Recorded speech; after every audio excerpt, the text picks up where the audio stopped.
Cricketer অভিষেক পোরেলের বিরুদ্ধে বিয়ের প্রতিশ্রুতি দিয়ে সহবাসের অভিযোগ দায়ের মগরা থানায়। অভিযোগ অসত্য দাবি ক্রিকেটারের। ইন্ডিয়ান প্রিমিয়ার লিগ ক্রিকেটে দিল্লি ক্যাপিটালস দলের নির্ভরযোগ্য কিপার ব্যাটার অভিষেক, বাংলা দলেরও ভরসা অভিষেক। তার বাড়ি চন্দননগরে।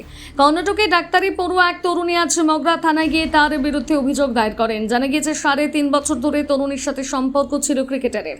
তারা বিয়ে করবেন বলে ঠিক ছিল। বছর দেড়েক আগে তাদের মধ্যে একবার সমস্যা হলে তা থানা পর্যন্ত গড়ায়, তবে সে সময় অভিযোগ দায়ের হয়নি।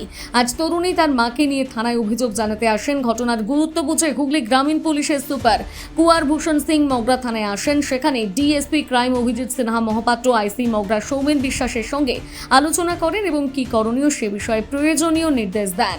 ঘটনার সত্যতা জানতে তদন্ত শুরু করেছে পুলিশ। অভিষেক পোরেল বর্তমানে ব্যাঙ্গালোরে আছেন। তিনি এই বিষয়ে এই মুহূর্তে এই নিয়ে কিছুই বলতে চান না। এখন পরিবার নিয়ে সময় কাটাচ্ছেন। তার বিরুদ্ধে যদি অভিযোগ থাকে সেটা অসত্য।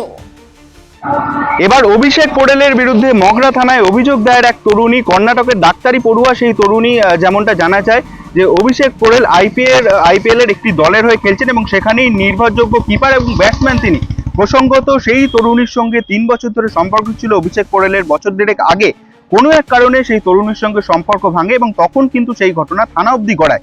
তারপরে আজকে সেই তরুণী তার মাকে নিয়ে মগরা থানায় এসে পৌঁছায় এবং বিয়ের প্রতিশ্রুতি দিয়ে সহবাস, এই অভিযোগ কিন্তু তার, এবং মগরা থানায় কিন্তু অভিযোগ দায়ের করেন সেই তরুণী। পরবর্তীতে অভিষেকের তরফ থেকে যেমনটা জানানো হচ্ছে যে সে এখন বাইরে আছে, সে এই বিষয়ে কিছু জানে না এবং এই বিষয় সত্য না। পরবর্তীতে কিন্তু হুগলির পুলিশ সুপার থানায় আসে এবং থানায় ভারপ্রাপ্ত আধিকারিকদের সঙ্গে বৈঠকও করে। ঘটনা এখন কোন দিকে যায় সেটাই দেখার। মগরা থেকে প্রীতম সরকার, বাংলা হান্ট। আরো ভালো ভালো খবর দেখতে সাবস্ক্রাইব করুন বাংলা হান্টের ইউটিউব চ্যানেল। বাংলা হান্টের আরো খবর দেখতে নজর রাখুন।